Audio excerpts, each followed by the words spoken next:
안녕하십니까. 법에 오주는 남자 박준일입니다. 오늘은 미리 예고해드린 대로 대체복무제 관련돼서 그동안 여러분들이 남겨주신 질문과 의견에 대해서 답변을 드리는 시간입니다. 저희들이 좀 분류를 해보니까요, 대략 한 6가지 정도의 질문으로 파악이 됩니다. 하나하나 짚어보도록 하겠습니다. 제일 많이 질문하시거나 또는 의견을 주셨던 것이 양심적 병역 거부라는 명칭을 좀 바꿀 수 없겠냐 겁니다. 전에도 설명드렸지만 이 양심적 병역 거부라는 단어가 사용된 것은 두 가지 이유 때문이에요. 첫째는 conscientious objector라고 하는 국제 용어를 번역하면서 생긴 것이고요. 두 번째는 헌법 19조에서 얘기하고 있는 양심의 자유라는 단어에서 나온 것입니다. 이런 연원을 갖고 있기 때문에 이 양심적 병역 거부다라고 할 때 이 양심이 바르다, 도덕적이다 라는 것을 의미하는 것이 아니다 라는 점입니다. 그렇지만 워낙 거부감이 강하시고 하시기 때문에 이 명칭을 굳이 구할 필요는 없을 것 같습니다.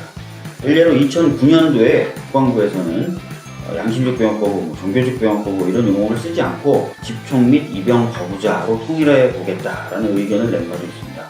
저희들도 그런 용어를 써도 되지 않을까라는 생각을 가지고 있습니다. 양심적 병역 거부라는 단어의 유래는 헌법과 또는 국제적인 용어를 번역하면서 생긴 것이고, 이 용어에 대해서 거부감을 많이 가지고 계시다면 용어와 명칭을 변경할 수도 있다라는 말씀을 다시 한번 드리겠습니다. 여기에 대해서 헌법재판소는 결정문에 두 가지 시스템으로 구분이 가능하다라고 얘기했습니다. 첫 번째는요, 대체복무제 자체를 좀 어렵게 설계하는 거예요. 난이도를 높이는 것입니다. 이것을 통해서 단순한 병역 기피자들은 어려운 대체복무제를 선택하지 않겠죠. 그것을 통해서 1차적으로 거론한다는 거죠. 두 번째는 심사기구를 만든다는 겁니다. 다른 국제 사례들을 봐도 다 심사기구를 두고 있는데요. 이 심사기구에 전문가들이 참여하고, 이 심사기구에서는 단순히 대체복무를 신청한 사람들의 진술만 듣는 게 아니라 여러 가지 증거나 자료를 제출하도록 하고, 또 주변인들을 증인으로 채택해서 진술을 들어보고, 그 다음에 실제로 그분이 생활을 어떻게 하는지에 대해서 조사도 하게 되어 있습니다. 이런 과정을 통해서 양심적 병역 거부자이냐 단순한 병역 기피자이냐를 구분할 수 있다는 것이죠. 이 두 가지로 충분히 가려낼 수 있다. 다른 나라도 이 두 가지 제도를 통해서 가려내고 있다. 이렇게 말씀을 드리도록 하겠습니다. 많이 걱정하시는 부분이기도 한데요. 우리나라는 다른 나라와 달리 지금 남과 북이 대치하고 있는, 특히 군사적으로 대치하고 있는 상황 아니냐. 그런데 이런 대체복무제를 만들면 병력 자원을 모으는데 어려움이 있지 않겠느냐라는 의견을 주시기도 하고 또 질문을 하시기도 하셨습니다. 사실 남북 군사적인 대치 상황이 있기 때문에 군사적인 투자가 필요한 것은 사실입니다. 그런데 현행이 이제 한 61만 명 정도 되는데요. 이 61만 명을 계속 유지할 것이냐? 그렇지 않다는 것이죠. 이미 노무현 대통령 때부터 그리고 이명박, 박근혜 정부를 쭉 거치면서 2020년만 해도 병력 규모를 한 50만 정도로 줄이겠다는 계획을 가지고 있고요. 그 이후에는 계속 더 줄여나갈 생각이 있는 것입니다. 왜 그러냐면요, 현대 저는 병력의 규모로 싸우는 게 아니라요, 무기 체계가 현대화되어 있고 고도화되어 있는 것, 이것을 통해서 전쟁을 수행하거든요. 그래서 그런 쪽으로 가야 되는데 현재 국방비 중에 대략 60% 정도가 병력을 유지하는 데 사용되고 있습니다. 인건비라든지 피복비라든지 식비라든지 이런 걸로요.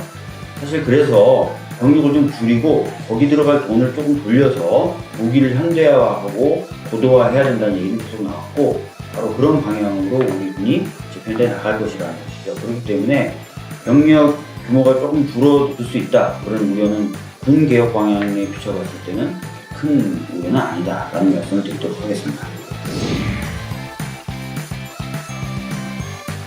이것은 아까 드렸던 답변하고도 좀 겹치는 부분이 있습니다. 대체복무제의 난이도를 높이면 단순한 병역 기피자는 굳이 이걸 선택하지 않을 것이라는 거죠. 실제로 대만 같은 경우는요, 양심적 병역 거부자를 위한 대체복무제를 도입했을 때 굉장히 걱정을 많이 했던 거예요. 워낙 대만 군 내부에 인권 침해 사례나 이런 것들이 많아서 대부분의 사람들이 그 제도를 이용해서 병역을 기피할 것이다 라고요.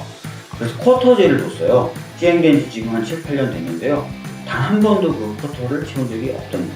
그러다 보니까 대만 국방부가 나서서 이 대체 복무제 기간을 줄여나갑니다. 왜? 쿼터를 못 채우니까요. 1.5배로 시작했다가 최근에는 아예 그냥 현역 복무하고 동일한 기간 하는 것으로 바꿨다는 거예요.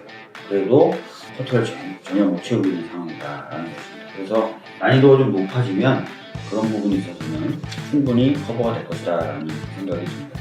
그리고 여러분들 아시겠지만 지금도 4주간 집총훈련만 받으면요, 일반 민간 영역에 가서 군복무할 수 있는 대체복무제가 굉장히 많아요. 대략 8만 명 넘게 그런 형태로 복무하고 있어요. 그러니까 진짜 단순하게 병역 기피하실 분들은 굉장히 길고 어려운 이거 선택 안 하고 4주간 집총훈련 한 다음에 민간 영역에 가시는 것들을 선택하시겠죠. 이미 대체복무제도는 우리 사이에 뿌리 내리고 있고 여러 가지 방식과 형태로 시행되고 있다. 이 점을 다시 한번 강조드립니다. 특정 종교에 대한 특혜 아니냐, 혜택 아니냐라고 말씀하시는 분들도 많습니다. 사실 여호와의 증인이라는 이 특정 종교가 양심적 병역 거부자 중에 차지하는 비중이 굉장히 높아요. 그러다 보니까 이런 우려를 표명하시는 분이 계신데요. 이 추세가 점점 바뀌고 있습니다. 카톨릭이라든지 불교라든지 양심적 병역 거부자가 계속 나오고 있고 그 숫자가 늘어나고 있습니다. 그리고 아예 종교와 상관없이요, 평화라든지 인권이라든지 이런 사상과 신념을 가지고 병역 거부하시는 분들도 계속 늘어나고 있는 거죠. 그래서 이것은 특정 종교의 문제가 아니다라는 말씀을 다시 한번 강조해서 드립니다. 실제로 제가 변호했던 분도 카톨릭 신자였고요. 헌법소원을 냈던 분도 카톨릭 신자였습니다. 그리고 양심적 병역 거부를 최초로 공개적으로 했던 분도 불교 신자입니다. 그러니까 특정 종교만의 문제는 아니다라는 것 꼭 이해해 주셨으면 좋겠습니다. 제가 냈던 법안에는 대체복무 기간을 현역의 1.5배로 한다. 1.5배로 하는 게 너무 짧지 않느냐라는 말씀을 주신 분들이 계세요. 그런데 최근에 재밌는 여론조사 결과가 하나 있어요. 리얼미터가 2018년 6월 29일 날 여론조사를 했는데요. 국민분들 중에 대략 51.2%가 대체복무 기간은 현역 복무의 1.5배 이하로 해야 된다고 답변을 주셨어요. 그러니까 의외로 많은 분들이 1.5배 정도면 적당하다라고 생각하고 계시다는 것이죠. 더구나 국제적으로 봤을 때 이 기간에 대해서 여러 의견들이 나오고 있는데요. 대체 복무 기간이 무장군 복무의 1.5배를 초과해서는 안 된다. 유럽평의회 사회권위원회가 2008년도에 낸 의견이고요. 프랑스 정부가 대체 복무 기간을 2배로 정한 것은 합리적이고 객관적인 기준에 근거한 것이 아니다. 유엔 자유권 규약위원회가 1999년에 낸 의견입니다. 해외에서도 그리고 국제적인 인권기구에서도 1.5배 정도를 합리적인 복무 기간으로 삼고 있다는 것을 알 수 있습니다. 이번에 나왔던 헌재 결정이요, 국내의 여러 상황도 고려한 것이고 또 헌법이라든지 기본권도 고려한 것이지만 이러한 세계적인 추세와 세계 인권기구들의 의견을 고려한 것이거든요. 그런 걸 봤을 때는 1.5배가 그렇게 짧은 기간은 아니다. 오히려 적당한 기간일 수 있다라는 생각이 듭니다. 여러분들도 이런 부분에 대해서 참고해 주셨으면 좋겠습니다.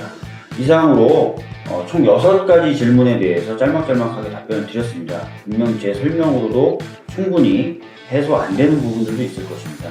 그렇지만 이제는 헌법재판소의 결정이 내려진 상황입니다. 병역 거부자에 대한 대체복무제 도입에 찬성한다, 반대한다, 이 논의를 넘어서서 구체적으로 어떤 제도를 짜야 되느냐를 논의해야 될 시점인 것입니다. 여러분들도 그런 방향으로 좀 더 많은 의견 주시고 질문도 해주셨으면 좋겠습니다. 감사합니다.